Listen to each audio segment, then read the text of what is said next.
જો વિદ્યાર્થી મિત્રો ધોરણ 12 ચેપ્ટર નંબર 15 પોલિમર સંયોજનોમાં આપણે છેલ્લે લેક્ચર નંબર 4માં આપણા પેમ્પલેટના પ્રશ્ન નંબર 18 થી 30 હવે બીજું જો અહીંયા તમને એવું લાગે છે કે પ્રશ્નો વધારે ચાલે છે એવું નથી, તો એ ટ્રીક છે અને પ્રશ્નો ટૂંકા છે એટલે ઝડપથી ચાલે છે, બરાબર. તો તમે આ વિડીયોને સ્ટોપ કરીને પણ શાંતિથી જોઈ વિચારી અને એક વખત શાંતિથી જોશો ને તો લાઈફ ટાઈમ યાદ રહે એવું ચેપ્ટર છે, બરાબર. તો આજે લેક્ચર નંબર 5માં પ્રશ્ન નંબર 31થી આગળ વધીએ તો લેક્ચર નંબર 5 પ્રશ્ન નંબર 31નું વિધાન આ રીતનું છે.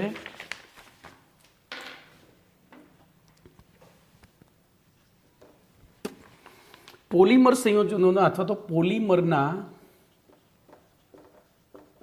સરેરાશ આણ્વીય દળ ના પ્રકાર અને તેમના માપનના સૂત્રો, માપન માટેના સૂત્રો જણાવો. જો ચોપડીમાં આ પ્રશ્ન નથી પણ આને આધારિત એમસીક્યુ પૂછાયેલા છે, બરોબર. એટલે અહીંયા આપણે JN લખી દઈએ છીએ જી નીટ માટે, બોર્ડમાં નહીં પૂછાય આ પ્રશ્ન. તો જોઈએ એમાં બે પ્રકાર છે. એક સંખ્યા દર્શક સરેરાશ, સંખ્યા દર્શક સરેરાશ આણ્વીય દળ,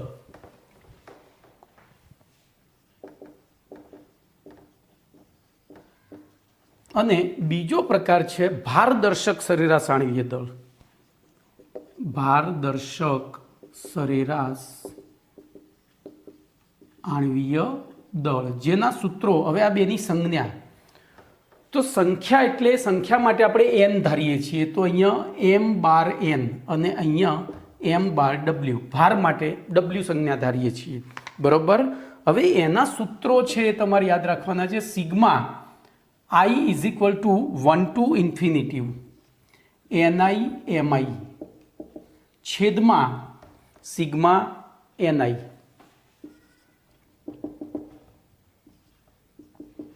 કમ્પ્લીટ. હમણાં ni mi શું છે હું લખું છું ફરીથી. સંખ્યા દર્શકમાં sigma i 1 to infinitive ni mi upon sigma ni એ પણ 1 ટુ ઇન્ફિનિટિવ. જ્યારે અહીંયા એક જ વસ્તુ વધારવાની છે, ભાર દર્શકમાં ભારનો વર્ગ કરી દેવાનો. શું કરી દેવાનો? ભારનો વર્ગ, ઉપર નીચે ભાર વડે ગુણી દેવાના. તો બોલો ઉપર શું થશે? Sigma i infinity ni mi square છેદમાં sigma i 1 to infinitive ni mi. પતી ગયું. કમ્પ્લેટ. જ્યાં ni બરાબર, હવે અહીંયા લખી દઉં છું, ni બરાબર પોલિમરના જથ્થામાં આવેલી શૃંખલાઓની સંખ્યા અને mi બરાબર શૃંખલાઓનું દળ. આખું નથી લખ્યું ભાઈ. પોલિમરના જથ્થામાં આવેલી શૃંખલાઓની સંખ્યા અને દરેક શૃંખલાનું, એમાં દરેક શૃંખલાની આણ્વીય દળ લખાય. દરેક શૃંખલાનું આણ્વીય દળ. હવે આમાંથી એમસીક્યુ શું પૂછાય? તો તમને એમ કહી દે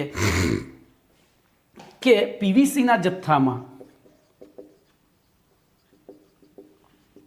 78 આણ્વીય દળ ધરાવતી 5 શૃંખલાઓ છે, 90 આણ્વીય દળ ધરાવતી 12 શૃંખલાઓ છે અને 40 આણ્વીય દળ ધરાવતી 50 શૃંખલાઓ છે. જો આમાં અહીંયા ઊંધું કરી દઉં, આ 12 અને 5. આ એક વસ્તુ યાદ રાખજો, જેમ આણ્વીય દળ વધે ને એમ શૃંખલાની સંખ્યા ઘટતી જાય, એટલે કે લાંબુ પોલિમરાઇઝેશન થવાની શક્યતા ઘટતી જાય. તો એવું કહે કે આનો સરેરાશ આણ્વીય દળ સંખ્યા દર્શક શોધો અને ભારદર્શક શોધો. તો પહેલું સંખ્યા દર્શકમાં શું કરવાનું ખબર છે? આ બેનો ગુણાકાર, આ બેનો ગુણાકાર એટલે 78 ગુણ્યા 12 વત્તા પછી 90 ગુણ્યા 5 વત્તા 40 ગુણ્યા 50. બોલો આ શું આવ્યું? આ ni, આ સંખ્યા હતી, આ સંખ્યા છે અને આ દળ છે. તો આપણે 12, 5 અને 50 કરી, નીચે સંખ્યા જ લેવાની, તો 12 વત્તા 5 વત્તા 50 જવાબ આવી જાય.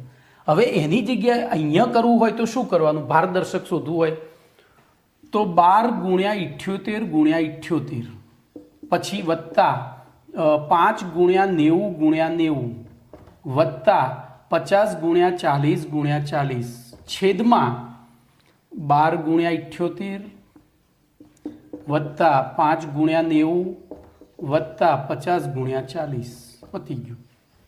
તો આવો એમસીક્યુ પૂછાય તો એ વખતે તમને આવડે એ માટે આ પ્રશ્ન મેં ચલાવ્યો છે, બાકી ચોપડીમાં આ પ્રશ્ન છે નહીં. ઓકે, જી એડવાન્સમાં ને એમાં ભાઈ પૂછાય. જીમાં મેથ્સ બાયોલોજીવાળાને નીટમાં આ પૂછાવાના ચાન્સીસ ઓછા, તેમ છતાં મેં જી નીટ બંનેમાં લખ્યું છે. હવે એના પછી 2 એસક્યુ છે જે આપણે જોઈએ. તો બોલો, પોલિમરનો સંખ્યાદર્શક સરેરાશ આણ્વીય દળ નક્કી કરવાની રીત જણાવો. તો એ રીત અહીંયા છે. શું કરવું પડે બોલો? તો આ જ વસ્તુ 2માંય નક્કી કરવી પડે. તો એમાં આપણે જોજો એ નક્કી કરવા માટે શું કરવું પડે છે. તો શૃંખલાઓની સંખ્યા નક્કી કરવી પડે. શું નક્કી કરવી પડે? શૃંખલાઓની સંખ્યા. જ્યારે આમાં આણ્વીય દળ નક્કી કરવું પડે તો એના માટે તો ધ્યાન રાખજો, પોલિમરમાં જથ્થામાં આવેલી શૃંખલાઓની સંખ્યા શોધવાની સંખ્યાદર્શક પદ્ધતિ. આ સંખ્યાદર્શક આણ્વીય દળ નક્કી કરવો હોય ત્યારે સંખ્યાદર્શકી પદ્ધતિ, આ શબ્દ યાદ રાખજો. તો SQ 25નો જવાબ થઈ ગયો તમારો. ક્લિયર? એવી રીતે બોલો, સરેરાશ આણ્વીય દળ નક્કી કરવો હોય ત્યારે તો સરેરાશ આણ્વીય એટલે ભારદર્શક સરેરાશ આણ્વીય દળ નક્કી કરવું હોય ત્યારે શૃંખલાઓના આણ્વીય દળ, જોજો અહીંયા શૃંખલાઓની સંખ્યા નક્કી કરવાની સંખ્યાદર્શક પદ્ધતિ, જ્યારે અહીંયા શૃંખલાઓના આણ્વીય દળ નક્કી કરવાની બોલો ભારદર્શક પદ્ધતિ. હવે ભારદર્શકમાં ઘણી બધી આવે. લાઇટ સ્કેટરિંગ આવે છે, ક્રોમેટોગ્રાફી આવે છે, સેન્ટ્રીફ્યુગલ પદ્ધતિ આવે છે. નક્કી કરવાની લાઇટ સ્કેટરિંગ, પછી ક્રોમેટોગ્રાફી, અને ત્રીજી કઈ રહી ગઈ? તો અલ્ટ્રા સેન્ટ્રીફ્યુગલ. તો આ એમસીક્યુમાં પૂછાય છે. તો આ 2 એસક્યુ, આ થયો તમારો S26, આ થયો S25. કમ્પ્લીટ? તો એ ખાસ યાદ રાખજો. ક્લિયર? ચલો, એના પછી એક 27મો એસક્યુ છે, પોલી ડિસ્પર્સિટી ઇન્ડેક્સ એટલે શું? PDI. તો પોલી ડિસ્પર્સિટી ઇન્ડેક્સ, જોજો ચોપડીમાં આપણા કેવા લોકો છે, સરેરાશના સંખ્યાદર્શક ભાર એવું કંઈ આપ્યું નથી, સીધો PDI પૂછી નાખ્યું છે. બરોબર? તો PDI એટલે શોર્ટમાં હું તમને કહી દઉં તો ભારદર્શક સરેરાશ આણ્વીય દળ, અને એટલે કે M/W અને M/N, એના ગુણોત્તરને PDI કહેવાય. M/W અને M/N, બરોબર? એને તો ભારદર્શક સરેરાશ આણ્વીય દળ અને સંખ્યાદર્શક સરેરાશ આણ્વીય દળના ગુણોત્તરને જે તે પોલિમરનો PDI કહે છે. અને PDI જોજો કુદરતી પોલિમર માટે, એના પછીનો એસક્યુ, તો કુદરતી પોલિમર માટે PDI બરાબર 1 હોય છે. એટલે જો બીજો એક MCQ મળે અહીંથી, નીચેના પૈકી કયા પોલિમરનો ભારદર્શક અને સંખ્યાદર્શક આણ્વીય દળ સરખા હશે? તો જેટલા કુદરતમાંથી મળે છે એમના સરખા હોય, કારણ કે PDI 1 છે. જ્યારે સંશ્લેષિત પોલિમર માટે, સંશ્લેષિત એટલે કે જેને આપણે બનાવેલા છે, તો PDI is always greater than 1 હોય છે. તો ગ્રેટર ધેન 1 હોય એનો મતલબ શું થયો? તો સંશ્લેષિત પોલિમર માટે M/W is always greater than M/N થાય. કમ્પ્લીટ? બરોબર? તો સંશ્લેષિત પોલિમર માટે બોલો PDI નું મૂલ્ય કેટલું હોય છે? તો તમારો એસક્યુ નંબર 29 1 કરતાં વધુ હોય છે. બોલો કમ્પ્લીટ. હવે એના પછી SV30 લઈએ, SQ30. બોલો જૈવ વિઘટનીય પોલિમર એટલે શું? પ્રશ્નમાં જ જવાબ છે. તો જે પોલિમરનું પર્યાવરણીય પરિસ્થિતિમાં, એટલે કે ભેજ, ઓક્સિજન, હવા વગેરેની હાજરીમાં અથવા તો સૂક્ષ્મજીવોની હાજરીમાં સ્વયં વિઘટન થઈ જતું હોય એને જૈવ વિઘટનીય પોલિમર કહે છે. બરોબર? તો જોઈએ, જે પોલિમરનું પર્યાવરણીય પરિસ્થિતિમાં ભેજ અથવા સૂક્ષ્મજીવો વડે વિઘટન થતું હોય તેવા પોલિમરને. તો બોલો જૈવ અવિઘટનીય પોલિમર એટલે શું? જૈવ, તો જેનું પર્યાવરણીય પરિસ્થિતિમાં કે સૂક્ષ્મજીવોની હાજરીમાં વિઘટન થતું ના હોય. હવે જૈવ વિઘટનીય પોલિમર કયા સમૂહો ધરાવતા હોય છે? જૈવ વિઘટનીય પોલિમર કયા સમૂહો ધરાવતા હોય છે? તો એમાં જૈવ વિઘટનીય પોલિમર જે છે ને એ જૈવિક પોલિમરમાં આવેલા, જોજો આ જૈવ વિઘટનીય અને જૈવ અવિઘટનીય, અહીંયા પોલિમરના 3 પ્રકાર થાય. જોજો, પહેલો થાય જૈવિક પોલિમર, પછી બીજો થાય જૈવ વિઘટનીય પોલિમર અને ત્રીજો જૈવ અવિઘટનીય પોલિમર. તો આ કુદરતી પોલિમર છે, આ કુદરતી છે, જ્યારે આ સંશ્લેષિત છે. આપણે શરૂઆતમાં ભણી ગયા હતા વર્ગીકરણમાં. અને એમાંય આ જૈવ વિઘટનીય કેમ હશે? તો એમાં જૈવિક પોલિમર જેવા સમૂહો આવેલા હોય તેથી. તો એક MCQ પૂછાયેલો છે અથવા તો પ્રશ્ન SQ પૂછાયેલો છે કે જૈવ વિઘટનીય પોલિમર કયા સમૂહો ધરાવતા હોય છે? તો કયા સમૂહો ધરાવતા હોય? જેવા સમૂહો જૈવિક પોલિમરમાં આવેલા હોય એવા. હવે જૈવિક પોલિમરમાં બધાને જુદા જુદા સમૂહો છે, એટલે આપણે એવું કંઈ પેલું ડિસ્ટિંક્શન તફાવત દર્શાવવાની જરૂર નથી. તો અહીંયા તમારો SQ નંબર 31 સુધી, બોલો આની વ્યાખ્યા આવડી, આની આવડી, નાની. આ જૈવિક એટલે કુદરતમાંથી સીધા મળે છે. આપણે કોટનનું કપડું જમીનમાં 2 ટુકડા લઈએ, એક કોટનનું ને એક પોલિએસ્ટરનું. કોટનના ટુકડાને જમીનમાં 2ને જોડે જ દાટીએ એટલે એક સરખું પર્યાવરણની પરિસ્થિતિ મળે. મહિના પછી ખોદીને કાઢશો ને તો પોલિએસ્ટર એઝ ઇટ ઇઝ હશે, પણ કોટન ખવાઈ ગયું હશે. કેમ? તો કોટન કુદરતી પોલિમર છે, જૈવ વિઘટનીય છે. એ જૈવ એટલે કે કૃત્રિમ રીતે બનાવેલું જે પોલિમર છે, જેમાં કુદરતી પોલિમર જેવા સમૂહો હોય એ જૈવ વિઘટનીય હોય. તો એવા બીજા આપણે કૃત્રિમ રીતે બનાવ્યા છે આવા જૈવ વિઘટનીય. જ્યારે પોલિએસ્ટર કેવું કહેવાય? જૈવ અવિઘટનીય. હવે પ્રશ્ન નંબર 32ની વાત કરીશું. તો પ્રશ્ન નંબર 32નું વિધાન છે, ધ્યાન રાખજો, લાંબો SQ છે. PHBVની બનાવટ, ગુણધર્મો અને ઉપયોગો જણાવો. PHBVની બનાવટ, ગુણધર્મો અને ઉપયોગો જણાવો. ધ્યાન રાખજો. બોલો PHBV, સૌથી પહેલું તો એનું પૂરું નામ લખીએ. Poly beta hydroxy butyrate. Poly beta hydroxy butyrate co beta hydroxy વેલેરેટ. કો બીટા હાઇડ્રોક્સી વેલેરેટ. બરોબર? આ બીટામાં કૌંસ નહીં કરો તો ચાલશે, સીધો જ બીટા લખી દેવાનો. ઓકે, ચલો આના ઉપરથી આપણને આખા પ્રશ્નનો જવાબ મળી ગયો. હવે જોજો, આ વસ્તુ આપણે પેલી ટ્રીકમાં ભણી ગયા હતા. બેટા મેના PHBV સંઘનન પોલિમર છે, તો આ સંઘનન પોલિમર છે, તો એમાં 2 મોનોમર હશે, બીટા હાઇડ્રોક્સી બ્યુટ્રિક એસિડ અને beta hydroxy valeric acid. Beta hydroxy butyric acid. તો ચલો, બીટા હાઇડ્રોક્સી બ્યુટ્રિક એસિડ. ભાઈ હું તમને અહીંયા ગોખાવતો નથી, એટલે પહેલાં આપણે નામ લખીએ, એની ઉપરથી બંધારણ દોરીએ. Beta hydroxy valeric acid. બોલો, વેલેરિક એસિડ એટલે 5 કાર્બન, બ્યુટ્રિક એસિડ એટલે 4 કાર્બન. તો આપણે પહેલી 4 કાર્બનની અહીંયા શૃંખલા કરી અને ચોથા કાર્બન ઉપર COOH લખી દઈએ. એવી રીતે અહીંયા 5 કાર્બનની શૃંખલા કરી અને 5મા કાર્બનને COOHમાં ફેરવી દઈએ. હવે એમાં બીટા કાર્બન ઉપર તો અહીંયા એક OH હશે, જ્યારે અહીંયા એક OH હશે, કારણ કે આલ્ફા બીટા કમ્પ્લીટ. બોલો આનું IUPAC નામ શું થશે? તો 1 2 3 4 3 હાઇડ્રોક્સી બ્યુટેનોઇક એસિડ. શું થાય? 3 હાઇડ્રોક્સી બ્યુટેનોઇક એસિડ. એવી રીતે અહીંયા 3 હાઇડ્રોક્સી પેન્ટેનોઇક એસિડ. ચલો, બરોબર. તો આપણને બેના મોનોમર ખબર પડી ગઈ, બંનેના મોનોમર ખબર પડી ગઈ. બોલો હવે શું થશે? તો તમારી સરળતા ખાતર હું અહીંયા નીચે બંધારણ લખીશ અને પછી આપણે પ્રક્રિયા ઉપર લખીશું. જોજો, હવે આમાં શું થશે? એકનો COOH સમૂહ બીજાના OH સમૂહ સાથે સંઘનિત થાય છે, એટલે હું આ બંધારણને આ રીતે લખું. જોજો, HOCCCOOH, અહીંયા લખી દઉં CH3, અહીંયા H2. બોલો, આ 2 બદલી નાખ્યું. એવી રીતે આ 2ને બદલી નાખું તો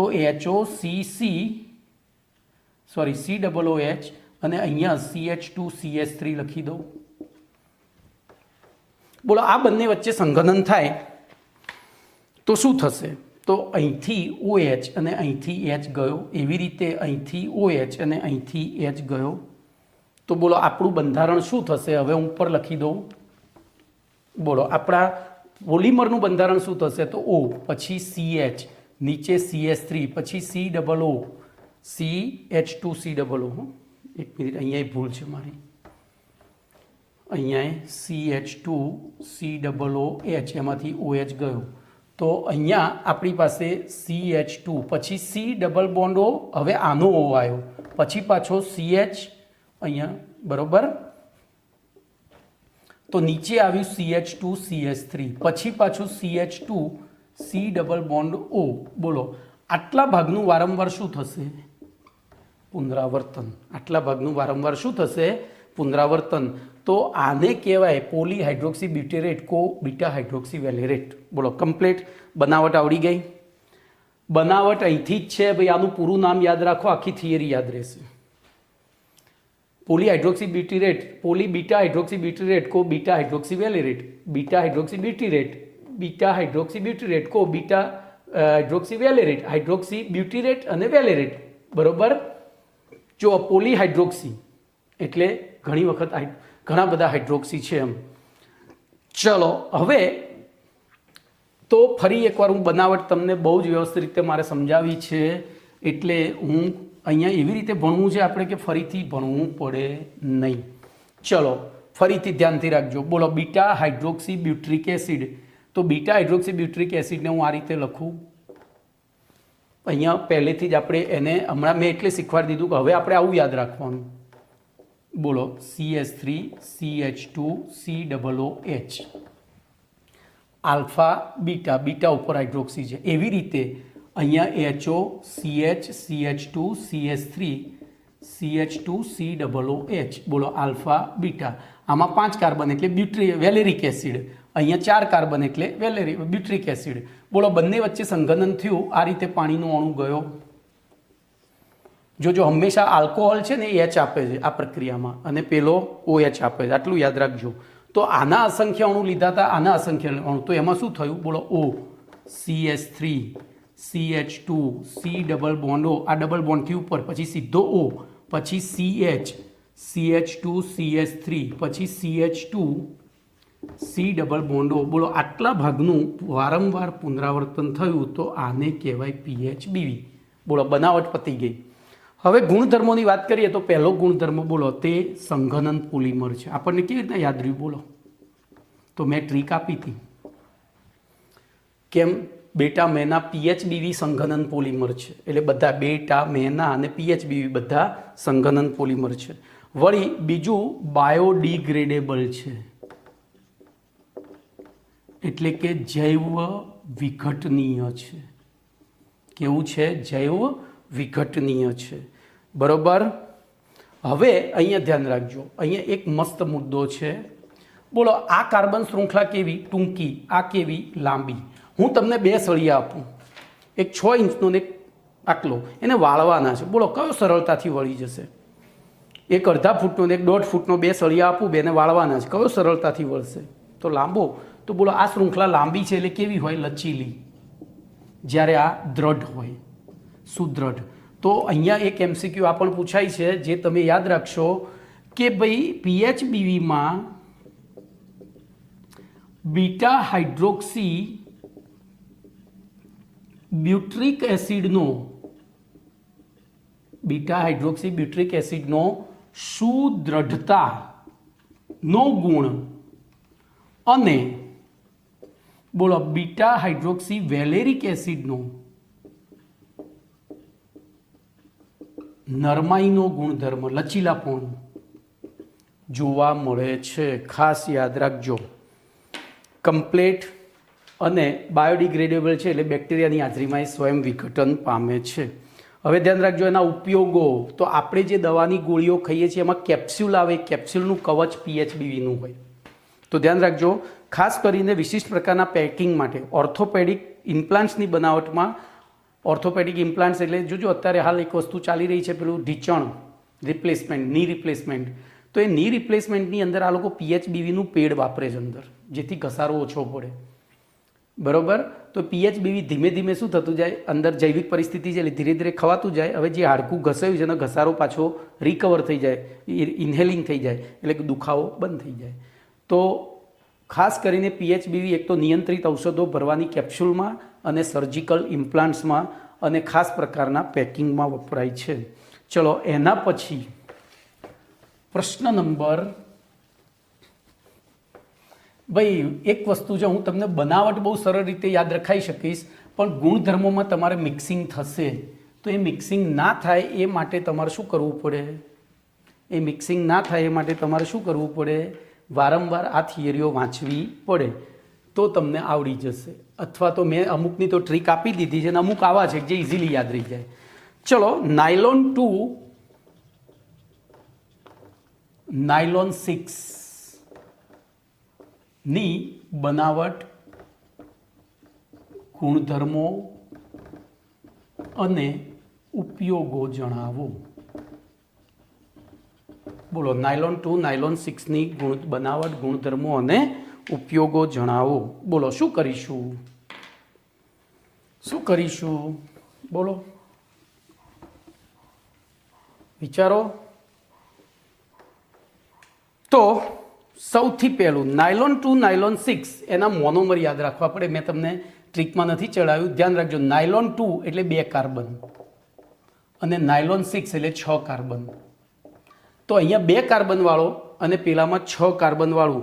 તો 2 કાર્બન વાળો આલ્કોહોલ, ધ્યાન રાખજો, 2 કાર્બન વાળો ડાયોલ અને 6 કાર્બન વાળો ડાય એસિડ. આ બે એના મોનોમર છે. આપણે ગોખવા નથી એટલે હું આ રીતે શીખવાડું. ચલો ધ્યાન રાખજો. 2 કાર્બન વાળો ડાયોલ એટલે CH2OH થયો. બોલો, આને કહેવાય ઇથિલિન ગ્લાયકોલ. આને કહેવાય ઇથિલિન ગ્લાયકોલ. હવે 6 કાર્બન વાળો તો HOCH2CH2. જોજો, હવે હું બહુ વાર નહીં લખું, અહીંયા મારી ભૂલ થઈ. પહેલું તો HOOC, પછી CH2 4 ટાઈમ્સ અને COOH લઈ લેવાય. તો 4 ને 2 6 કાર્બન વાળું ડાયએસિડ થઈ ગયું. ખબર પડી? બોલો, આનું નામ છે 6 કાર્બન વાળું એસિડ એટલે કેપ્રોઇક એસિડ. બરોબર. તો એમાં ધ્યાન રાખજો, હવે આ વસ્તુ આપણે ભણી ગયા હતા. બોલો, આ ભણી ગયા હતા, આવ્યું હતું. તો ધ્યાન એ રાખજો, નાયલોન 2 નાયલોન 6 છે એટલે આલ્કોહોલ ના આવે. એમાં શું આવે? NH2. તો 2 કાર્બન વાળું ડાયમાઇન, 2 કાર્બન વાળો એમિનો એસિડ, અહીંયા ધ્યાન રાખજો, એમિનો એસિડ, અને 6 કાર્બન વાળો એમિનો એસિડ. તો 6 કાર્બન વાળો એમિનો એસિડ લેવો હોય એટલે અહીંયા શું કરવું પડે? તો અહીંયા એક વધારીને અહીંયા NH2 કરી દઉં, આ 5 અને H2N. બોલો, અહીંયા આને એક બાજુ તો COOH એટલે બોલો 1 થઈ ગયા. 1 કાર્બન અહીંયા ઓછો કરીને H2N કરી દઉં. ફરીથી ધ્યાન રાખજો, વસ્તુને ગોખ્યા કરતાં સમજવામાં પહેલી વાર ભૂલ થાય ને તમને લાઈફ ટાઈમ યાદ રહે. તો બોલો ફરીથી આખું. નાયલોન 2 નાયલોન 6 એટલે શું? તો 2 કાર્બન વાળું એમિનો એસિડ. એવી રીતે 6 કાર્બન વાળું એમિનો એસિડ. બસ આટલું યાદ રાખો નાયલોન 2 નાયલોન 6માં. કોઈ પણ નાયલોન આવે ને એટલે એમિનો એસિડ હોય એટલું યાદ રાખવાનું. નાયલોન આવે ત્યારે એમિનો એસિડ અથવા તો એમાઇન અને કાર્બોક્સિલિક એસિડ હોય. તો નાયલોન 6માં કેપ્રોલેક્ટમ હતું, નાયલોન 6:6માં હેક્ઝામિથિલિન ડાયમાઇન અને એડિપિક એસિડ હતું. તો અહીંયા તો એમિનો એસિડ જ છે બંને. તો આપણે અહીંયા બનાવીએ H2N CH2COOH. બોલો, 2 કાર્બન એમિનો સમૂહ પણ છે ને એસિડ સમૂહ પણ છે. એવી રીતે 6 કાર્બન H2N, તો અહીંયા CH2 5 ટાઈમ્સ અને COOH એટલે 6 કાર્બન વાળું એમિનો અને બોલો, હવે તમને બધું આવડી ગયું, આટલું યાદ રાખ્યું. બોલો શું થશે? તો અહીંથી OH અને અહીંથી H, એવી રીતે અહીંથી OH અને અહીંથી H. કેમ? તો આ પણ સંઘનન પોલિમર છે, પાણીનું અણુ દૂર થાય. બોલો, અહીંયા આપણે આના અસંખ્ય અણુ લઈએ, અહીંયા અસંખ્ય અણુ લઈએ તો -NH2O થાય. નિપજ તરીકે શું મળે? તો એક જ H ગયો છે એટલે HN, પછી CH2, પછી C ડબલ બોન્ડ O, પછી NH, પછી CH2 5 ટાઈમ્સ, પછી C ડબલ બોન્ડ O. બોલો, આટલા ભાગનું વારંવાર શું થશે? પુનરાવર્તન થશે. ખબર પડી ગઈ? આટલા ભાગનું વારંવાર શું થશે? પુનરાવર્તન. તો આને કહેવાય nylon 2 nylon 6. Nylon 2 nylon 6. Nylon 2 આ 2 અને નાયલોન 6. બોલો કમ્પ્લીટ બનાવટ પતી ગઈ. હવે ગુણધર્મોમાં બોલો, આમાં ગુણધર્મમાં કશું છે નહીં. આ પણ બાયોડિગ્રેડેબલ વર્ગનું છે, પણ કયો સમૂહ છે આમાં? પોલીએમાઇડ. બોલો આગળ હતું એમાં કયો હતો? પોલિએસ્ટર હતું. પીએચબીવી એ પોલિએસ્ટર વર્ગનું બાયોડિગ્રેડેબલનું પોલિમર છે, જ્યારે આ પોલીએમાઇડ વર્ગનું બાયોડિગ્રેડેબલ પોલિમર છે, અને ઉપયોગમાં એ બાયોડિગ્રેડેબલ પોલિમર તરીકે ઉપયોગી છે. પતી ગયું. આમાં બહુ લાંબુ યાદ રાખવાનું નથી, આટલું જ છે. ચલો હવે તમે જે ભણ્યા છો અત્યાર સુધી, પાઠ લગભગ પૂરો થઈ ગયો ભાઈ. હા, પાઠ મોટા ભાગનો પૂરો થઈ ગયો, લગભગ 95%, કદાચ 5% કંઈક બાકી રહ્યું હશે. તો એ વસ્તુ હવે જે બધું રિવિઝનમાં આવે છે આપણે લઈ લઈએ. તો જોઈએ સૌથી પહેલાં પોલીપ્રોપિનના મોનોમરનું બંધારણ. જોજો, પોલીપ્રોપિન. બોલો આવું આપણે ભણ્યા નથી, પણ આપણે બુદ્ધિ વાપરીએ તો આવડે. પોલીપ્રોપિનના બંધારણ શું હોય કહો? તો આઈસો, અહીંયા ધ્યાન રાખજો, આ રીતનું હોય. CH3 એક મિનિટ, મારે જે દોરવું છે એનાથી ઊંધું દોરાય છે. બોલો CH2 CH હોય, અહીંયા ડબલ બોન્ડ હોય. આના આ શું થયું? આ શું થયું? પ્રોપિન થયું. આપણને સીધું જ કીધું છે પોલીપ્રોપિન એટલે કે મોનોમર તરીકે શું હોય? CH2 double bond CH3. તો આ થયો પ્રોપિન. પ્રોપિનનું પછી પોલિમરાઇઝેશન થાય, તો ધ્યાન રાખજો. CH2 double bond CH3, CH2 double bond CH3, CH2 આવા અસંખ્ય અણુઓ એકબીજા સાથે લાઇનમાં જોડાય. આનો પાઇબંધ તૂટે, બોલો આ 2 સંયોજકતા મુક્ત થઈ. આ પાઇબંધ તૂટે તો 2 સંયોજકતા મુક્ત થઈ. આ તૂટે તો 2 મુક્ત થઈ. આ સીધું અહીંયા, આ સીધું અહીંયા, આમ આગળ, આ આગળ જોડાય. તો આટલા ભાગનું વારંવાર શું થાય? પુનરાવર્તન. તો આ બની ગયું પોલીપ્રોપિન. બોલો જવાબ પ્રશ્નમાં છે.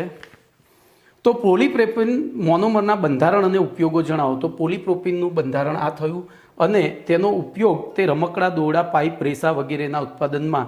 તો ડૉક્ટર PR, જોજો ડૉક્ટર PR, ડૉક્ટર, આના ઉપયોગોમાં DRPR યાદ રાખવાનું. પોલીપ્રોપિન તો ડૉક્ટર પ્રોપિન, એમ ડૉક્ટર પ્રોપિન. પોલીપ્રોપિનના ઉપયોગોમાં તો બોલો પહેલું ઉપયોગોમાં શું આવશે? તો દોરડા, D ફોર દોરડા, R ફોર રમકડા, P ફોર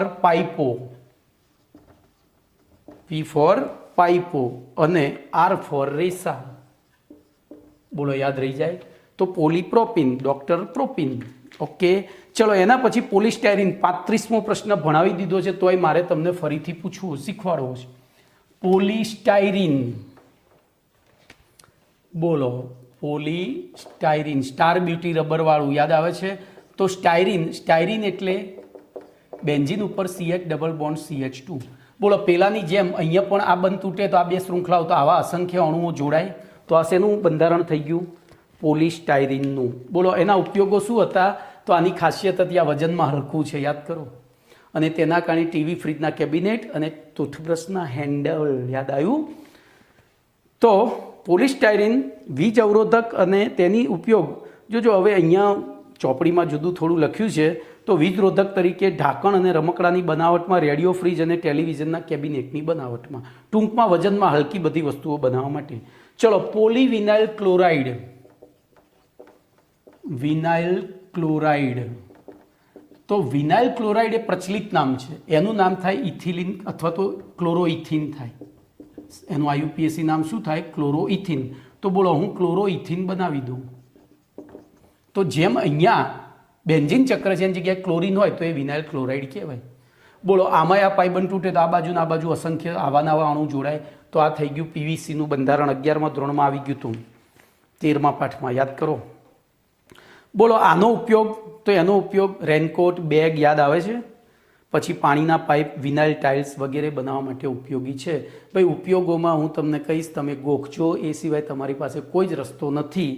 ચલો હવે આગળ ધ્યાન રાખજો. હવે આપણે જે નથી ભણ્યા ને એવું આવ્યું, એટલે આપણે વિચારીને જવાબ આપવાનો છે. બોલો યુરિયા ફોર્માલ્ડિહાઇડ રેઝિનનું બંધારણ. બોલો જવાબમાં તમને પ્રશ્નમાં જવાબ આપી દીધો છે. યુરિયા એટલે NH2CONH2 અને ફોર્માલ્ડિહાઇડ એટલે HCHO, પેલું ફોર્મિક એસિડ થઈ જાય. બોલો HC⋯OH શું થશે કહો?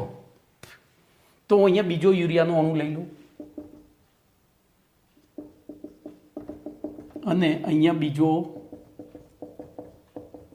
બોલો તો ધ્યાન રાખજો. આ O અહીંથી એક H, અહીંયા હું H2N લખું, અહીંથી એક H અને અહીંથી એક H લઈને જતો રહે. બોલો અહીંથી પાણીનો અણુ દૂર થયો તો જો એવી રીતે અહીંથી એક H ગયો તો અહીંયા વધ્યું NH, પછી CO, પછી NH, પછી તો આ CH2 એમના એમ સીધું અહીંથી આ અહીંયા જોડાયો, અહીંથી આ નાઇટ્રોજન સાથે તો CH2, પછી CO, પછી NH, પછી પાછો CH2. તો બોલો આટલા ભાગનું, એટલે કે ટૂંકમાં તમારે આટલા ભાગનું વારંવાર પુનરાવર્તન થાય. કેટલા ભાગનું વારંવાર પુનરાવર્તન થાય? તો NHCO NHCH2 બરોબર એ યુરિયા ફોર્માલ્ડિહાઇડ રેઝિન છે અને એનો ઉપયોગ અનબ્રેકેબલ કપ અને લેમિનેટેડ પતરાની બનાવટમાં થાય છે. બરોબર, અનબ્રેકેબલ કપ અને લેમિનેટેડ, તો KPLP કપ અને લેમિનેટેડ પતરા. ચલો એના પછી આગળનો પ્રશ્ન નંબર, યુરિયા ફોર્માલ્ડિહાઇડ એટલે 37મો પ્રશ્ન પૂરો થયો. હવે 38મો પ્રશ્ન ગ્લિપ્ટાલ. જોજો આ થોડું વિચિત્ર છે. ગ્લિપ્ટાલ આ બહુ પૂછાય છે, વિચિત્ર છે ને એટલે પૂછાય છે, તો ધ્યાન રાખજો. તો ગ્લિપ્ટાલ એના મોનોમર શું છે એ તમારે યાદ રાખવું પડે. ગ્લિપ્ટાલના મોનોમર શું છે? તો ઇથિલિન ગ્લાયકોલ. ગ્લિપ્ટાલ બરાબર EG વત્તા ટરપથેલિક એસિડ, તો TPA, ટરપથેલિક એસિડ. ઓકે, તો EG TPA ગ્લિપ્ટાલ દેખાય છે અહીંયા, ગ્લિપ્ટાલ, GEPTA, ગ્લિપ્ટાલ. આ લોકોએ આ રીતે નામકરણ કરેલું છે. નામકરણ કઈ રીતે કરેલું છે? તો ત્યાં આપણને ખબર પડવું જોઈએ કે આપણે GLI નહીં લખવાનું, GLIPTAL એમ નહીં એમ લખશો તોય ચાલશે, પણ એમાં જો PTA એટલે TAP આપણે ઊંધું લેવાનું અને GE બરોબર, તો ઇથિલિન એની જગ્યાએ અહીંયા ઈ કરીને ઇથિલિન ગ્લાયકોલ. ઓકે, તો આ રીતે યાદ રાખશો તો જ રહેશે. ગ્લિપ્ટાલમાં એના સ્પેલિંગ ઉપરથી મોનોમર યાદ રાખવાના. GLIPTAL બરોબર, PTA એટલે એની જગ્યાએ આપણે શું લખીશું? TPA, ટરપથેલિક એસિડ, અને ઇથિલિન ગ્લાયકોલ, ગ્લાયકોલ એમ GL, ગ્લાયકોલ એટલે ઇથિલિન ગ્લાયકોલ. બોલો ક્લિયર? તો હવે બેના બંધારણ દોરીએ. ચલો, તો બંધારણમાં બોલો ઇથિલિન ગ્લાયકોલ એટલે HOCH2CH2OH અને ટરપથેલિક એસિડ એટલે તો બેન્ઝીનના બે સામસામેના છેડા ઉપર HOOC. બોલો હવે મારે કંઈ કહેવાનું રહ્યું ભાઈ? ટરપથેલિક એસિડ શું આવ્યું? પેલું આ કયું થયું ભાઈ? આ મેં જે દોર્યું એ કયું છે? બોલો આ કયું દોર્યું છે? યાદ કરો તો આપણે ભણી ગયા છીએ ઓલરેડી. આ રહ્યું આ કયું એસિડ થયું? બોલો. તો એ ટરપથેલિક એસિડ થયું. આપણે ખાલી થેલિક એસિડ લેવાનું છે. અહીંયા મારી ભૂલ થઈ, ધ્યાન રાખજો. ફરીથી ગ્લિપ્ટાલ, GLIPTAL,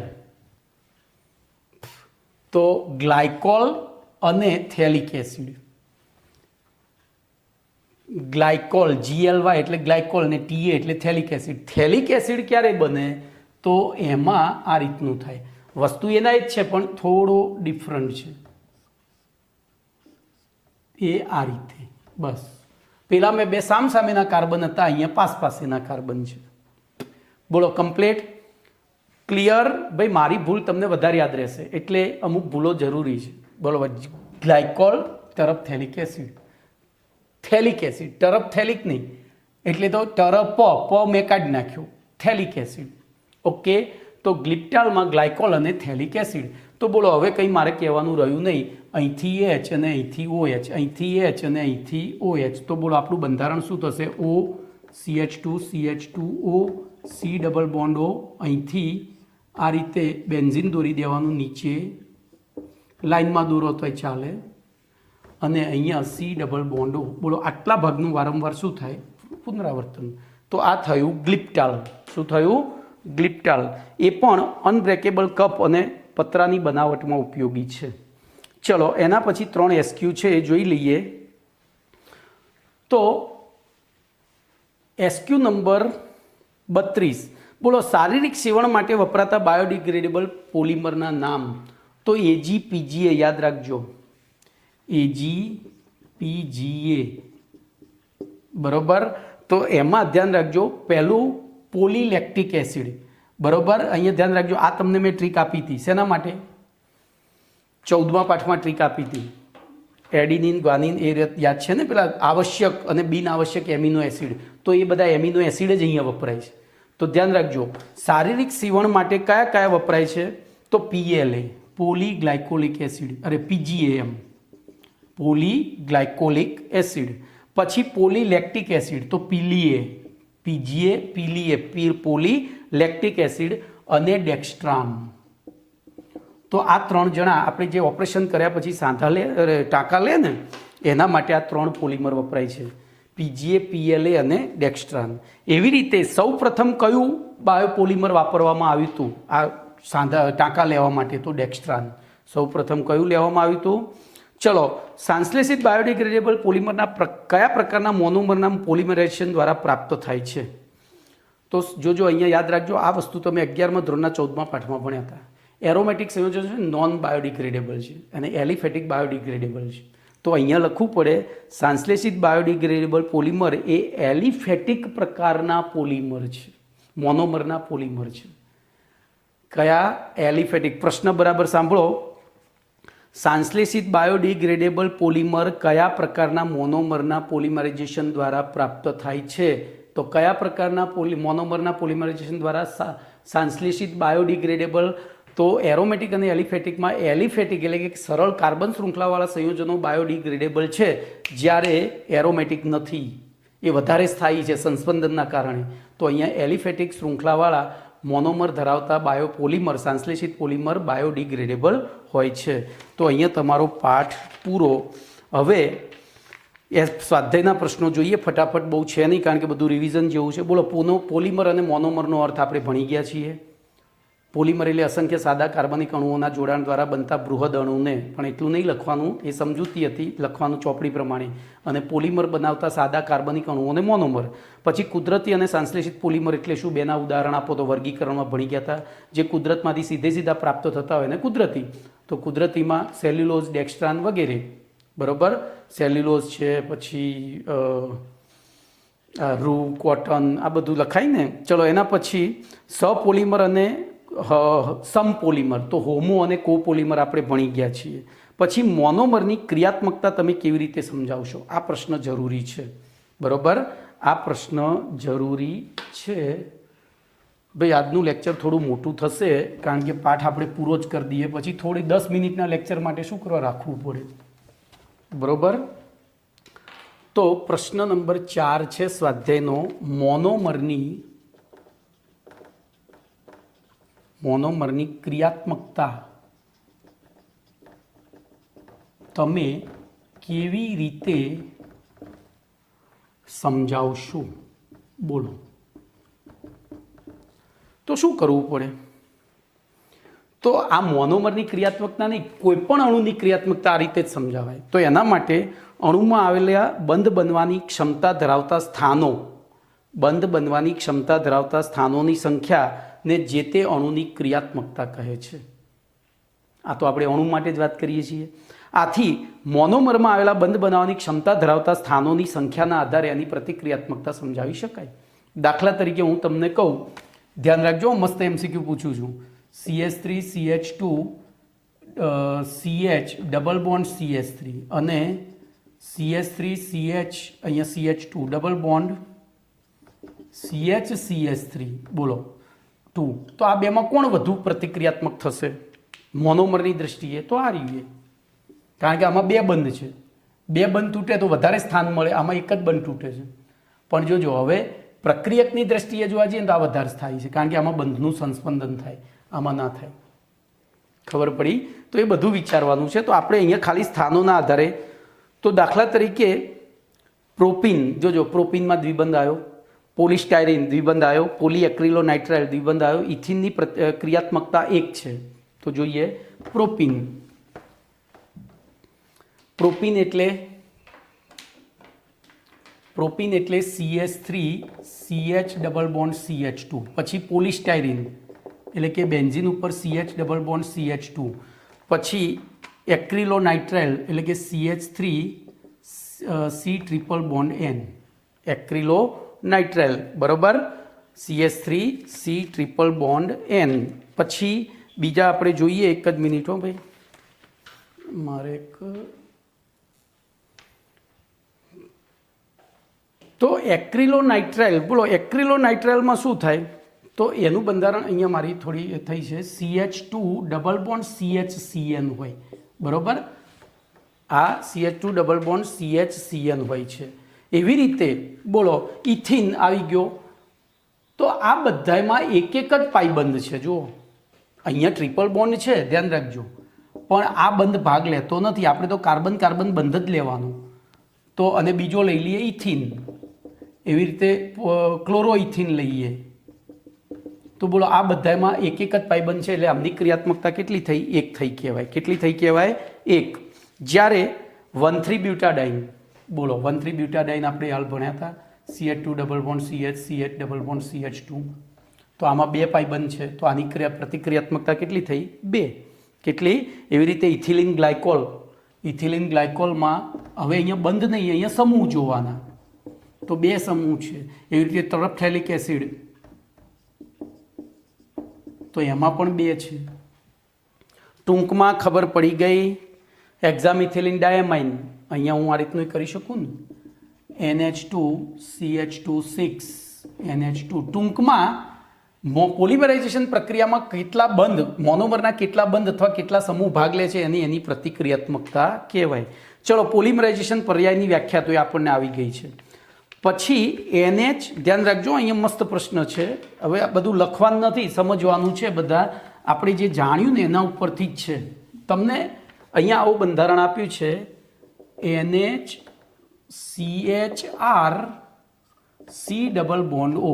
બોલો આ હોમોપોલિમર છે કે કોપોલિમર છે? તો એના માટે કશું કરવાનું નહીં, NH સાથે H જોડવાનું, નાની સાથે OH જોડવાનું. તો બોલો NH2 CHR C double OH એક જ મોનોમરનો બનેલો થાય. હવે ખબર પડી આપણને, અહીંથી N આપ્યો તો, અરે સોરી, અહીંથી N આપ્યો તો N સાથે H જોડ્યો, પેલાની સાથે OH જોડ્યો, તો એક જ પ્રકારના મોનોમરનો બનેલો છે. એટલે કેવો થયો? તો સમપોલિમર અથવા તો હોમોપોલિમર છે. પછી ઇલાસ્ટોમર શા માટે સ્થિતિસ્થાપકતાનો ગુણધર્મ ધરાવે છે? બોલો. તો ઇલાસ્ટોમરના બંધારણમાં આવર્તની એકમો એકબીજા સાથે સ્પ્રિંગ આકારે ગોઠવાયેલા હોય છે. આપણે રબર ભણી ગયા હતા. અને તેમના જથ્થામાં પોલિમર અણુઓ વચ્ચે અતિ નિર્બળ વાન્ડરવાલ્સ આકર્ષણ બળ પ્રવર્તતું હોય છે. આથી ઇલાસ્ટોમર સ્થિતિસ્થાપકતાનો ગુણ ધરાવતા હોય છે. તમે યોક્સિલ અને સંઘનન પોલિમરાઇઝેશન વચ્ચે કેવી રીતે ભેદ પાડશો? તો બંનેની વ્યાખ્યાના આધારે. તો જોઈએ, તો યોક્સિલ અને સંઘનન પોલિમરાઇઝેશન વચ્ચેનો ભેદ નીચે પ્રમાણે તેમની વ્યાખ્યાઓ અને ઉદાહરણોના આધારે સમજાવી શકાય. તો પહેલી, એક જ પ્રકારના અથવા જુદા જુદા પ્રકારના 2 દ્વિબંધ અથવા ત્રિબંધ ધરાવતા અસંતૃપ્ત મોનોમર એકબીજા સાથે યોક્સિલ પ્રક્રિયા દ્વારા જોડાઈ, સહસંયોજક બંધ દ્વારા જોડાઈ અને બૃહદ અણુ બનાવે તો તે પ્રક્રિયાને યોક્સિલ પોલિમરાઇઝેશન કહે છે. દાખલા તરીકે PVC, પોલિસ્ટાયરીન આપણી જોડે તો ટ્રીક છે. ઢગલો ઉદાહરણ છે. ઢગલો કયા? તો યોમીએ કેકો કાપીએ, બધા યોક્સિલ છે. અને PHBV સંઘનન પોલિમર છે, અરે બેટા મેના PHBV સંઘનન પોલિમર છે, બધા એટલે કે બરોબર. તો એ સહસંઘનન પોલિમર. હવે એવી રીતે સંઘનનમાં તો એક જ પ્રકારના અથવા તો જુદા જુદા પ્રકારના મોનોમર વચ્ચેની પ્રક્રિયા દ્વારા એસિડ, એમોનિયા, પાણી કે આલ્કોહોલનો અણુ દૂર થઈ અને જો મોનોમર એકમો એકબીજા સાથે જોડાતા હોય ત્યારે પ્રાપ્ત થતા સંયોજનને સંઘનન પોલિમર, અને તે આ પોલિમરાઇઝેશન પ્રક્રિયાને ઉદાહરણ આપણી પાસે ઢગલો છે. પછી સપોલિમરાઇઝેશન પ્રક્રિયા સમજાવી 2 ઉદાહરણ આપો તો પ્રશ્ન 6 આખો લખી નાખવાનો, બી મુદ્દો. પછી ઇથિનના પોલિમરાઇઝેશનની મુક્તમૂલક ક્રિયાવિધિ, તો પેમ્પલેટનો પ્રશ્ન નંબર 5 આખો રિપીટ થાય છે. પછી થર્મોસેટિંગ અને થર્મોપ્લાસ્ટિકની વ્યાખ્યા તો જેને ગરમ કરીએ અને પીગળે અને પછી પાછું ઠંડુ પાડીએ તો મૂળ એટલે કે ઘન બને તો એ થર્મોપ્લાસ્ટિક, અને ગરમ કરીને પીગળે નહીં, બહુ જ ઊંચા તાપમાને ગરમ કરીએ તો બળી જાય ખરું પણ પીગળે નહીં, તેને થર્મોસેટિંગ પ્લાસ્ટિક. પછી પોલીવિનાઇલ ક્લોરાઇડનો મોનોમર, બોલો મૂર્ખ પ્રશ્ન છે ને, પોલીવિનાઇલ ક્લોરાઇડનો મોનોમર, તો પોલી કાઢી નાખો એટલે વિનાઇલ ક્લોરાઇડ અથવા ક્લોરોઇથેન. એ રીતના ટેફલોન, ભાઈ ટેફલોનમાં મારે તમને યાદ કરાવવાનું છે, ટેફલોનનું પૂરું નામ પોલીટેટ્રાફ્લોરો ઇથિન છે. પોલીટેટ્રાફ્લોરોઇથિન, ટેફલોન, જોજો ટેફ્લોન, ખબર પડી. અને એનો બોલો મોનોમર શું થશે? ટેટ્રાફ્લોરોઇથિન. સોરી ભાઈ મારું સર્કલ ખોટું થયું, અહીંયા થશે ટેટ્રાફ્લોરોઇથિન. ચલો, એ રીતના બેકેલાઇટના મોનોમર તો કયું હતું? ફિનોલ અને ફોર્માલ્ડિહાઇડ. એ રીતના મેલેમાઇનના તો મેલેમાઇન અને ફોર્માલ્ડિહાઇડ. ચલો, પછી મુક્તમૂલક યોગશીલ પોલિમરેશનમાં વપરાતા પ્રારંભકના નામ તો મેં અહીંયા ટ્રીકમાં લખ્યું હતું, યાદ છે? પરસલ્ફેટ, પેરોક્સાઇડ ને બધા લખ્યા હતા. તો મુક્તમૂલકીય યોગશીલ પોલિમરાઇઝેશનમાં પ્રારંભક તરીકે બેન્ઝોઇલ પેરોક્સાઇડ અથવા એસિટાઇલ પેરોક્સાઇડ અથવા તો તૃતીયક બ્યુટાઇલ પેરોક્સાઇડ, એપી, બીપી અને ટીબીપી યાદ કરો. એપી, બીપી અને ટીબીપી, એસિટાઇલ પેરોક્સાઇડ, બેન્ઝોઇલ પેરોક્સાઇડ અને તૃતીયક બ્યુટાઇલ પેરોક્સાઇડ. તો એના બંધારણ અંદર આપેલા છે, જોઈ લેવાનું. આમ તો કંઈ છે નહીં, નામમાં જ છે ભાઈ, જે છે બધું ધ્યાન રાખો. ચલો તો એ સમજાવી દઉં. એપી એસિટાઇલ પેરોક્સાઇડ, એ વખતે સમજાવ્યા હતા તોય ફરીથી સમજાવું છું. તો એસિટાઇલ એટલે તો આટલા સમૂહને એસિટાઇલ કહેવાય, CH3CO ને. જો અહીંયા Cl જોડાય તો એસિટાઇલ ક્લોરાઇડ, પણ પેરોક્સાઇડ જોડે તો બે ઓ જોડી દો, ફરીથી પાછો એના સમૂહ જોડી દીધું. બોલો એપી થઈ ગયો. એવી રીતે બીપી બેન્ઝોઇલ પેરોક્સાઇડ, તો આની જગ્યાએ શું કરી દેવાનું? બેન્ઝીન દોર દેવાનું. બોલો આની જગ્યાએ બેન્ઝીન. અને ટીબીપી તો તૃતીયક બ્યુટાઇલ, તો વચ્ચેનું એમના એમ જ, સોરી તૃતીયક બ્યુટાઇલ પેરોક્સાઇડ છે ને, બ્યુટાઇલ નથી. તો બ્યુટાઇલ પેરોક્સાઇડમાં આપણે તૃતીયક બ્યુટાઇલ જ અહીંયા દોરવાનું પેરોક્સાઇડની ફરતે. તો CCC આ રીતે H3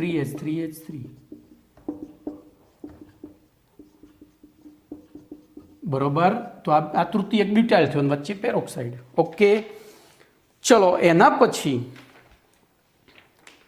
રબરના અણુમાં હાજર રહેલો દ્વિબંધની રબરના બંધારણ અને પ્રતિક્રિયાત્મકતા ઉપર અસર જણાવો. તો આપણે ભણી ગયા હતા. બોલો રબરમાં કયા કાર્બન પરમાણુ વચ્ચે દ્વિબંધ હોય? તો રબર એ cis-1,4 પોલીઆઇસોપ્રીનનો પોલિમર છે, મોનોમરનો પોલિમર છે. 1,4 એટલે કે પહેલા અને ચોથા કાર્બન ઉપર એમાં શૃંખલાઓ આવેલી છે, જેમાં C2 અને C3 કાર્બન પરમાણુ વચ્ચે દ્વિબંધ બને. યાદ આવે છે? ભણી ગયા હતા. તો ફરીથી રબરના જથ્થામાં ઘણી બધી cis-1,4 પોલીઆઇસોપ્રીન શૃંખલાઓ આવેલી છે, જેમાં C2 અને C3 કાર્બન પરમાણુ વચ્ચે દ્વિબંધ છે, અને આ શૃંખલાઓ એકબીજા સાથે નિર્બળ વાન્ડરવાલ્સ આકર્ષણ બળ દ્વારા જોડાયેલી હોય છે. આથી તે રબર ગૂંચળા જેવું આકાર ધારણ કરે છે. બધું આવી ગયું છે ભાઈ, અને એના કારણે એને ખેંચી શકાય છે. બરોબર. આથી તેને ખેંચી શકાય છે એટલે કે કુદરતી રબર સ્થિતિસ્થાપકતાનો ગુણ ધારણ કરે છે. શેના કારણે? એ દ્વિબંધના કારણે. ચલો રબરના વલ્કેનાઇઝેશનના મુખ્ય હેતુની ચર્ચા કરો. બોલો તો આપણે રબરનું વલ્કેનાઇઝેશન કેમ કર્યું આવી ગયું હતું. તો કુદરતી રબર 10 ડિગ્રીથી નીચે અને 62 ડિગ્રીથી ઉપર એટલે કે 273થી, અહીંયા ભાઈ 273 લખ્યું છે, થી 335 ગાળામાં એ જળવાઈ રહે છે. એનાથી નીચે જઈએ તો ઘટે, બરડ બને, ઊંચા તાપમાને નરમ બનતું હતું. બરોબર.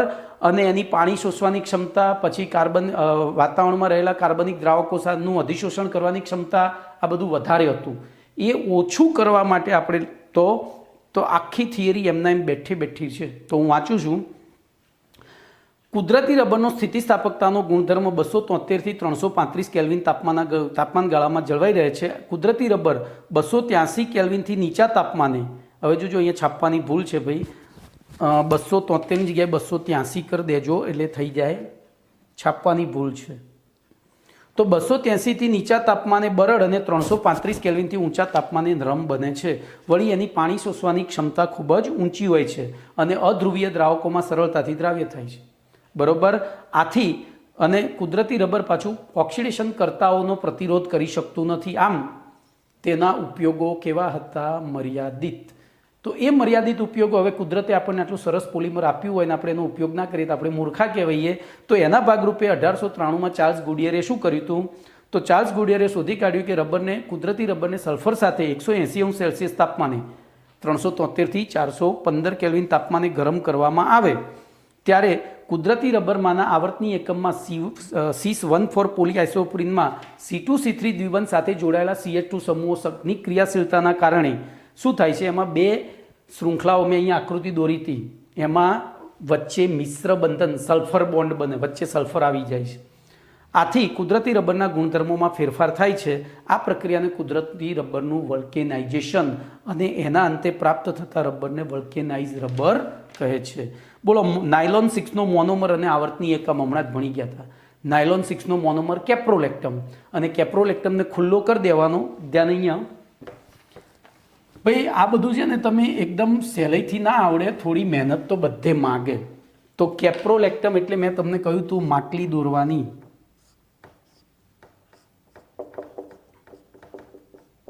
એ આ માટલી થઈ. બોલો, અહીંથી આ પાઇબંધ તોડી નાખો એટલે અહીંયા C ડબલ બોન્ડો, પછી કેટલા કાર્બન? તો 5. તો CH2 5 ટાઈમ્સ, પછી NH, અને આટલા ભાગનું વારંવાર પુનરાવર્તન થાય. આ નાયલોન 6 થયો, આ કેપ્રોલેક્ટમ થયું. બોલો, કમ્પ્લીટ. તો બે જ વસ્તુ આપણે દર્શાવવાની છે. એના પછી નાયલોન 6,6ના મોનોમર. હવે નાયલોન 6,6 હમણાં જ શીખવાડ્યું હતું. બોલો, શું આવે એમાં? તો HMDA અને એડિપિક એસિડ.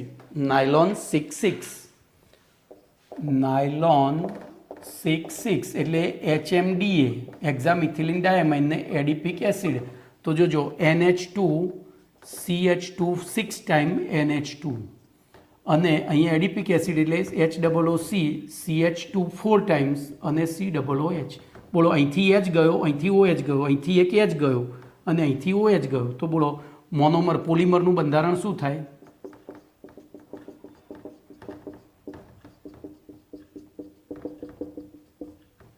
અરે સોરી, શું થાય? બોલો, આટલા ભાગનું વારંવાર પુનરાવર્તન થાય. પતી ગયું. ચલો, એ રીતના બ્યુના એસના મોનોમર અને નામ. બ્યુના એસ નામમાં જ છે, બ્યુટાડાઇન અને સ્ટાયરીન. તો બ્યુટા એટલે 1,3 બ્યુટાડાઇન અને સ્ટાયરીન. 1,3 બ્યુટાડાઇન એટલે 4 કાર્બનની શૃંખલામાં પહેલા, બીજા અને ત્રીજા ચોથા કાર્બન વચ્ચે દ્વિબંધ, અને સ્ટાયરીન એટલે બેન્ઝીન ઉપર CH2 ડબલ બોન્ડ CH2. એ રીતે બ્યુના એનના મોનોમર. તો બ્યુના એનમાં 1,3 બ્યુટાડાઇન તો ખરું, એની જગ્યાએ એનની જગ્યાએ એક્રિલોનાઇટ્રેલ. એક્રિલોનાઇટ્રેલનું બંધારણ આપણે હમણાં જ દોર્યું હતું, CH3CH C triple bond N, sorry અહીંયા ડબલ બોન્ડ. બોલો, કમ્પ્લીટ. હમણાં જ દોરી કાઢ્યું હતું. ચલો, એના પછી ડેક્રોન મોનોમરના બંધારણો. તો ડેક્રોનનો મોનોમર શું છે? તો ડેક્રોન એટલે પોલિએસ્ટર, પોલિએસ્ટર એટલે ઇથિલિન ગ્લાયકોલ અને ટરફથેલિક એસિડ. એવી રીતે નિયોપ્રિનના બંધારણ. તો નિયોપ્રિનનો મોનોમર ક્લોરોપ્રિન. આ બધું જ આવી ગયું છે. હવે એવી રીતે એક 18મો પ્રશ્ન સ્વાધ્યાયનો. તો ધ્યાન રાખજો, અહીંયા CO, પછી CH2 8 ટાઈમ્સ, પછી પાછો CO NH, પછી CH2 6 ટાઈમ્સ NH, અને આ N વખત છે. બોલો, આના મોનોમર જણાવો. તો આના મોનોમરમાં કશું કરવાનું નહીં, અહીંથી બે ભાગ પડે. તો અહીંયા HOOC CH2 8 ટાઈમ્સ COOH, અને અહીંયા NH2 CH2 6 NH2. બોલો, આ શું થયું? HMDA, હેક્ઝામિથિલિન ડાયામાઇન. આ શું થયું? મેં એટલે જ પેલી ટ્રીક આપી હતી. કઈ બોલો? Oh my sweet good Arpita, આજે પીશું સબ એસિડ. એ સબ એસિડ આ સેબેસિક એસિડ થયું, સેબેસિક એસિડ. કમ્પ્લીટ. છેલ્લું 10 કાર્બન વાળું. તો એમાં સેબેસિક એસિડ અને બે આવે. હવે મેલેમાઇનના પોલિમરના મોનોમરના બંધારણ. તો મેલેમાઇન પોતે, ધ્યાન રાખજો, મેલેમાઇન પોતેમાં ખાસ ધ્યાન રાખવાનું છે, એમાં બહુ ભૂલ થાય છે. આ રીતે એકાંતરણે N, અને જે ખૂણે N નથી ત્યાં NH2. તો આ મોનોમર થયો, બરોબર. હવે એની સાથે HCOOH જોડાય એટલે શું થાય? અહીંથી H જાય અને અહીંયા CH2 થાય. એવી રીતે અહીંથી એચ જાય, અહીંયા CH2 થાય, આગળ જોડાય, અહીંથી એચ જાય, અહીંયા CH2, તો આટલા ભાગનું વારંવાર શું થાય? પુનરાવર્તન. બોલો કમ્પ્લીટ. ચલો એના પછી ઇથિલિન ગ્લાયકોલ અને ટરફથેલિક એસિડમાંથી ડેક્રોન કેવી રીતે બને? તો આપણે બનાવટ લખી દેવાની શેની? ડેક્રોનની. અને જૈવ વિઘટનીય પોલિમર શું છે? જૈવ વિઘટનીય એલિફેટિક પોલિએસ્ટરનું ઉદાહરણ આપો. તો જે પોલિમરનું પર્યાવરણીય પરિસ્થિતિમાં ભેજ અથવા તો સૂક્ષ્મજીવોની હાજરીમાં વિઘટન થઈ જતું હોય એને જૈવ વિઘટનીય પોલિમર કહેવાય. વ્યાખ્યા આપી દીધી. હવે આપણે એલિફેટિક પોલિએસ્ટરની વાત કરવાની. તો PHBV એ જૈવ વિઘટનીય એલિફેટિક પોલિએસ્ટર છે. પાપુ. બરોબર. તો ભાઈ ધ્યાનથી વાંચજો, કશું અઘરું નથી. સ્વાધ્યાયના પ્રશ્નોમાં બધું જ રિવિઝન જેવું હતું. ઓકે. તો અહીંયા આપણા અભ્યાસક્રમનો 15મો પાઠ પણ પૂરો.